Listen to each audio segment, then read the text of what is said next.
கர்த்தருடைய பரிசுத்த நாமத்திற்கு மகிமை உண்டாவதாக. இந்த காலைகளை தொடர்ந்து தேவனுடைய வார்த்தையை தியானிக்க கர்த்தர் நமக்கு கிருபை செய்வாராக. மத்தேயு சுவிசேஷம் 3ஆம் அதிகாரம் 2ஆம் வசனம், மனம் திரும்புங்கள், பரலோக ராஜ்யம் சமீபித்திருக்கிறது. தேவன் நியாயத்தீர்ப்பு நாட்களிலே எப்படி நம்மை நியாயம் தீர்ப்பார் என்று சொல்லி நாம் ஒவ்வொரு ஆயுதங்களை குறித்து தியானித்துக் கொண்டிருக்கிறோம். முதல் நாளிலே நாம் தூற்றுக்குடை என்ற ஆயுதத்தை, 2ஆம் நாளிலே தூக்குநூல் என்ற ஆயுதத்தையும், 3ஆம் நாள் கோடாரி என்ற ஆயுதத்தை குறித்து தியானித்தோம். இந்த நாளிலே கூட தராசு என்ற ஆயுதத்தை கொண்டு கர்த்தர் நம்மை நியாயம் தீர்ப்பார். தானியேல் தீர்க்கதரிசன புத்தகம் 5ஆம் அதிகாரம் 27ஆம் வசனத்தை வாசிக்கும் போது 25 வாசிக்கலாம். அப்பொழுது அந்த கையெழுத்து அவரால் அனுப்பப்பட்டு இந்த எழுத்து எழுதப்பட்டது. எழுதப்பட்ட எழுத்து என்னவென்றால், மேனே மேனே தேக்கல் உபாசி என்பதே. இந்த வசனத்தின் அர்த்தமாவது, மேனே என்பதற்கு தேவன் உன் ராஜ்யத்தை மட்டிட்டு அதற்கு முடிவுண்டாக்கினார் என்றும், தேக்கேல் என்பதற்கு நீ தராசிலே நிறுத்தப்பட்டு குறைய காணப்பட்டாய் என்றும் கர்த்தருக்கு ஸ்தோத்திரம். பேரேஸ் என்பதற்கு உன் ராஜ்யம் பிரிக்கப்பட்டு மேதியருக்கும் பெர்சியருக்கும் கொடுக்கப்பட்டது என்ற அர்த்தமா. தேக்கேல் என்பதற்கு நீ தராசிலே நிறுத்தப்பட்டு குறைய காணப்பட்டாய். 4ஆவதாக கர்த்தர் எடுக்கிற ஒரு ஆயுதம் தராசு, வெயிங் மிஷின் என்று சொல்லலாம். நாம் தராசிலே வைக்கப்படும் போது ஆண்டுடைய பார்வையிலே நிறைவா இருக்கிறோமா, குறைவா இருக்கிறோமா என்பது நியாயத்தீர்ப்பு நாளிலே நாம் சிந்திக்க வேண்டிய ஒரு காரியமா இருக்கிறது.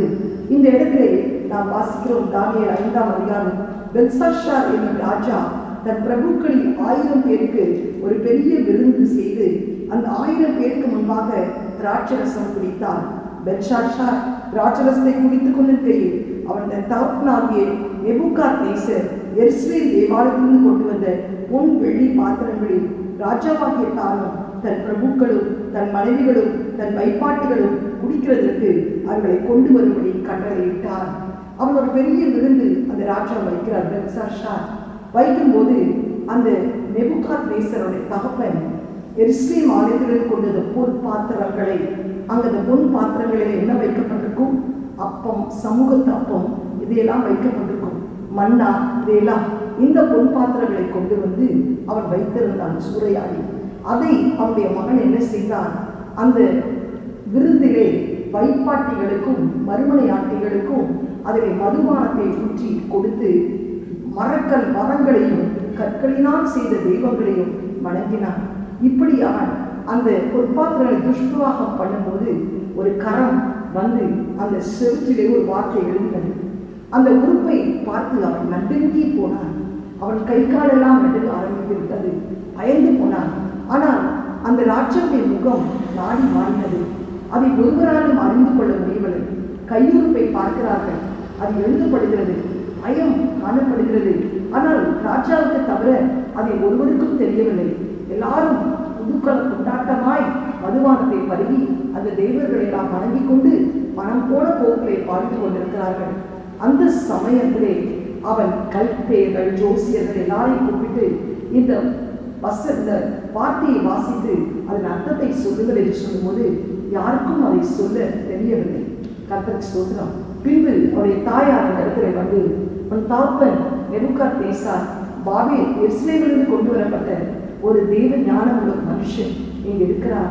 உன் தகப்பனுக்கும் மேற்பட்ட சொப்பனங்கள் வந்தபோது, தரிசனங்கள் வந்தபோது அவன் அதை வியாக்கியானம் செய்தான் என்று சொல்லி தானியேல் அழைப்பிக்கப்படுகிறார்.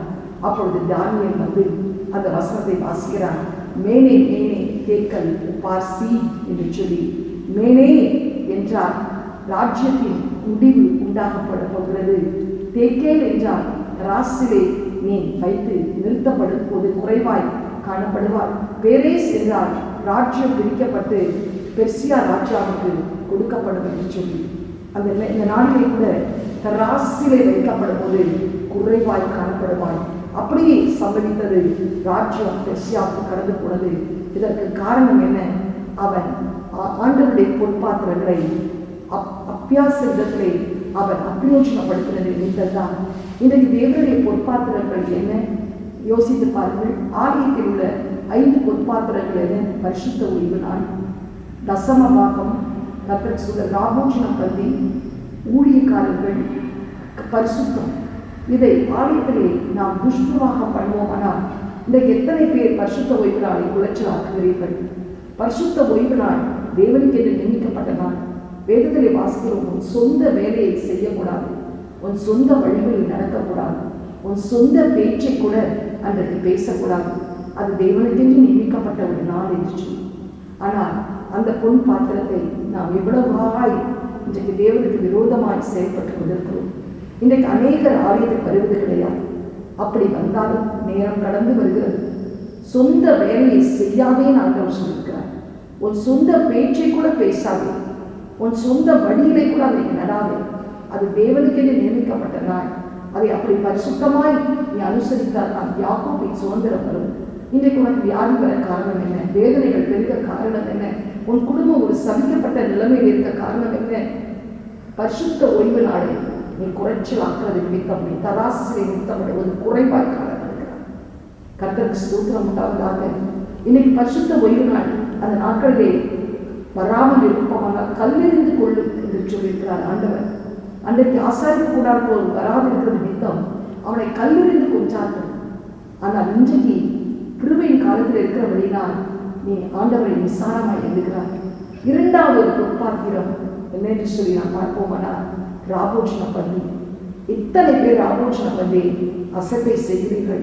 அது தேவனுடைய வருகைக்கு நிழலாட்டமாக இருக்கிறது. நமக்காக விற்கப்பட்ட ஒரு சரீரம், நமக்காக ஒரு சிந்தப்பட்ட ஒரு ரத்தம். ஆனால் அதை புசிக்காமல் இருக்கிறானால், அதற்கு நீ ஆயத்தமாகாவிட்டால் கர்த்தருடைய வருகைக்கு நீ எப்படி ஆயத்தமாவான்? உன் வாழ்க்கையிலே நீ எதை மிஸ் பண்ணாலும் மிஸ் பண்ணலாம். பரிசுத்த ஓய்வு நாளை மிஸ் பண்ணக்கூடாது. ராபோஜன பந்தியை மிஸ் பண்ணக்கூடாது. அது கர்த்தருடைய வருகையை அசட்டை செய்கிறதாய் காணப்படுகிறது. மூன்றாவது பொற்பாத்திரம் தசம பாகம். இன்னைக்கு 10ல் ஒரு பங்கை தசம பாகம் கொடுக்க வேண்டும் என்று பிரமாணம் சொல்லப்பட்டிருக்கிறது. சில பேர் அதை வாக்குவாதம் செய்வார்கள். அது பழைய பாட்டு காலம் என்று. புதிய பாட்டில் எல்லாத்தையும் விற்றுக்கொண்டு என்று சொல்கிறார். 10ல் ஒரு பங்கை கொடுக்கவே உனக்கு மனசு இல்லை. எல்லாவற்றையும் விற்று கொடுக்கிறதுக்கு எப்படி உனக்கு மனசு வரும்? ஆண்டவருக்கென்று நீ என்ன காணிக்கை கொடுத்திருக்கிறாய்? ஆண்டவருக்கென்று தசம பாகத்திலே நீ உண்மையா இருக்கிறாயா? தராசிலே வைக்கப்படும் போது கர்த்தருக்கு கணக்கு ஒப்புவிக்கிற நாளிலே நீ எவ்வளவு குறைவாய் இருக்கிறாய் என்பதை யோசித்துப்பார். நான்காவது பரிசுத்தம். பரிசுத்தம் இல்லாமல் ஒருவன் தேவனை தரிசிக்க முடியாது. இன்றைக்கு அசுத்தத்தோடு, அசுத்த சிந்தையோடு, அசுத்த பேச்சோடு, அசுத்த உதவிகளோடு நீ ஆலயத்துக்கு வருவாயானால் ஆண்டவர் எப்படி உன்னை அவருடைய வருகைக்கு தகுதிப்படுத்துவார்? உனக்குள்ளே உன் சிந்தைகளை கர்த்தர் பார்க்கிறார். உன் சிந்தைகளை எவ்வளவு வைராக்கியங்கள், எவ்வளவு கோபங்கள், எரிச்சல்கள், மற்றவர்களை நிதானிக்கிற விதத்தில் நிதானிக்காம குறை சொல்கிற ஆவிகள் உனக்குள்ளே இவ்வளவு இருக்கிறது என்று. கடைசியாய் ஊழியக்காரர்களுக்கு வேண்டிய கணத்தையும் மரியாதையும் கொடுக்கிறாயா? உன்னை நடத்துகிறவர்கள் உன்னை துக்கத்தோடு அல்ல, உனக்கு சந்தோஷத்தோடு ஜெபம் பண்ணினால்தான் அந்த ஜெபம் கேட்கப்படும். நீ ஆலயத்துக்கு வருவதில்லை, தசமபாகத்திலும் பங்கில்லை, ராபோஜனம் எடுப்பதில்லை, கஷ்டமான ஒரு வாழ்க்கையை வாழ்வதில்லை. எப்படி ஊழியக்காரர்கள் உன்னை குறித்து வேதனைப்படுவார்கள்? அது உன் வாழ்க்கைக்கு ஆசீர்வாதமாக இருக்காது. இதையெல்லாம் நீ சிந்தித்திருப்பார். தராசிலை கர்த்தர் உன்னை நிறுத்தி வைக்கும் போது அந்த தராசிலை நீ நிறைவா இருக்கிறாயா, குறைவுள்ளவனாய் இருக்கிறாயா என்பதை சிந்தித்துப்பார். ஏனென்றால் உன்னுடைய கிரியைகள் தான் உன்னோடு கூட பரலோகத்துக்கு வரப்போகிறது. நீ பரிசுத்த ஓய்வு நாளை கூட விட்டுவிட்டு ஓயாமல் சம்பாதிக்கிறதுக்கு ஓடுவாயானால், சபை கூடி வருதலை விட்டுவிட்டு நீ கடந்து போவாயானால் அது ஒன்றும் உன்னோடு கூட வரப்போவதில்லை. ஆண்டவருக்கு செலுத்த வேண்டிய தசமபாகத்தை செலுத்தாமல் சேர்த்து வைத்திருப்பாயானால் அது ஒன்றும் உன்னோடு கூட வரப்போவதில்லை. உன்னுடைய கிரியைகள் தான் உன்னோடு கூட வரப்போகிறது. இதுதான் வெளிப்படுகிற விசேஷம் 14-13 வாசிக்கிறோம். பின்பு பரலோகத்திலிருந்து ஒரு சத்தம் உண்டாக கேட்டேன். அது கர்த்தருக்குள் மறிக்கிறவர்கள் இது முதல் பாக்கியவான்கள் என்று எழுது. அவர்கள் தங்கள் பிரயாசங்களை விட்டு ஒழிந்து இளைப்பார்வார்கள். அவருடைய கிரியைகள் அவர்களோடு கூட போம். ஆவியானவர் சபைக்கு செல்வதை காதுகளவர் கேட்க கடவன். உன்னுடைய கிரியைகள் தான் உன்னோடு கூட வரும். இந்த காலங்களிலே சிந்தித்துப்பான். எத்தனை ஞாயிறு ஆராதனையை நீ அசட்டை செய்திருக்கிறாய். தராசிலை நிற்க வைக்கப்படும் போது பேரேஸ் என்று சொல்லும் போது நீ எவ்வளவு குறைவுள்ளவராய் இருக்கிறாய். ஆண்டவர் அந்த ஆயுதத்தை எடுக்கும் போது எல்லா பரிசுத்த ஓய்வு நாளிலும் உனக்கு டிக் பிரசன்ட் இருக்கிறதா? எல்லா ராமோஜன பந்தியிலும் உனக்கு பிரசன்ட் இருக்கிறதா? தேவனுக்கு செலுத்த வேண்டிய பலிகளை செலுத்துவதில் கர்த்தருக்கு பிரியமா இருக்கிறாயா? தேவனுக்கு ஏற்ற பரிசுத்தம் உனத்திலே காணப்படுகிறதா? தேவனுடைய ஊழியர்களை நீ கனம் பண்ணுகிறாயா? ஆண்டவருடைய பிள்ளைகளை நீ பயபக்தியோடு அனுசரிக்கிறாயா என்று யோசித்துப்பார். இன்றைக்கு தராசிலே நிற்க வைக்கப்படும் போது குறைவிடவனாய் காணப்படக்கூடாது. அப்பொழுது நீ பரலோக ராஜ்யத்துக்குள் பிரவேசிக்க முடியாத ஒரு சூழ்நிலை காணப்படும். இந்த காலவெளியில் ஆண்டவரை பார்த்து கேட்போமா, நான் தராசிலே ஆண்டவரே எடுக்கப்படும் போது நான் குறைவுள்ளவளாக இருக்கிறேனா? இதிலெல்லாம் நான் குறைவுள்ளவளாக இருக்கிறேனாப்பா? எதையெல்லாம் நான் சூசிப்படுத்துகிறேன்? என்னுடைய வீட்டிலே மேலே தேக்கலும் பார்சீன் என்று எழுதப்படும் போது ஆண்டவரே நிலைமை எப்படி ஆயிருக்கும் என்று யோசித்துப்பார். கட்டளை செபிப்போமா. எங்களை அதிகமாய் நேசிக்கிற நல்ல தகவல் இந்த காலை வேளைக்காய் நம்மை நன்றியோடு சுதந்திரிக்கிறோம். நாங்கள் தராசிலே நிறுத்தப்படும் போது கர்த்தாவே எங்கள் குறைகளை நீ சுட்டி காட்டுவதற்காக ஸ்தோத்திரம்.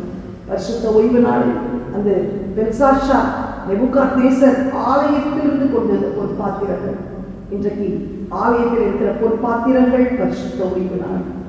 ஆண்டவரே ராபோஜன பந்தி, தசம பாகம், பரிசுத்தம், ஆண்டவரே ஊழியக்காரர்களை வேதனைப்படுத்தாதபடி அவர்களுக்கு பயபக்தியோடு அவர்களோடு நடக்கிறது. ஆண்டவரை கீழ்ப்படிவது, இன்றைக்கு இந்த காரியங்கள் எங்களிடத்தில் இருக்குமானால் நாங்கள் தராசிலே நிறைவுள்ளவர்களாய் காணப்படுவோம். அப்பா, இப்படிப்பட்டவரை எங்களிடத்தில் காணப்படாமல் இருக்குமானால் என் தராசை எடுக்கும்போது நாங்கள் குறைவுள்ளவர்களாக இருப்போம். எங்களுடைய ராட்சியம் எங்களிடத்திலிருந்து எடுக்கப்பட்டு ஆண்டவரை பிரிக்கப்பட்டு ஆண்டவரை ஏசப்பா மற்றவர்களுக்கு கொடுக்கப்படும் முந்தினோராய் மாறக்கூடிய சூழ்நிலை கடந்து வரும். இந்த நேரத்திலே கூட தாவி இதை கேட்டுக்கொண்டிருக்கிற ஒவ்வொருவரும் இந்த காரியங்களுக்கு தங்களை உண்மையாக அர்ப்பணிக்க கிருபை செய்யும். இயேசுவின் மூலம் நல்ல பிதா. ஆமென்.